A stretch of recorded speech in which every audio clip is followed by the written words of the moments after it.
কেন বিয়া করিলাম গো বুঝ মানে নাহিয়া। হরেক রকম থ্রি পিস্তার আলমারিতে ভরা, মাঝে মধ্যে স্বভাব আছে তুই তুকারি করা।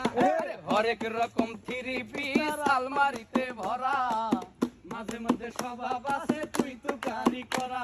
আরে নাই কথাতে ঝগড়া করে যাইতে চাই সারিয়া রে, ভাই কথাতে ঝগড়া করে যাইতে চাই সারিয়া রে, বুঝ মানে নাহিয়া। আমি কেন বিয়া করিলাম গো বুঝ মানে নাহিয়া। আমি কেন বিয়া করিলাম গো বুঝ মানে নাহিয়া। খানিক শাড়ি দিছি গয়না আড়াই ভরি, তবু নাকি দেই না কিছুই যাইব বাপের বাড়ি। আরে ডজন খানেক শাড়ি দিছি গয়না আড়াই ভরি, তবু নাকি দেই না কিছুই যাইব যাইবো বাপের বাড়ি। এই কয়দিন পরে বসতে হইব চৌরাস্তাতে গিয়া রে। কয়দিন পরে বসতে হইব ভাঙা থালা নিয়া রে, বুঝ মানে নাহিয়া। আমি কেন বিয়া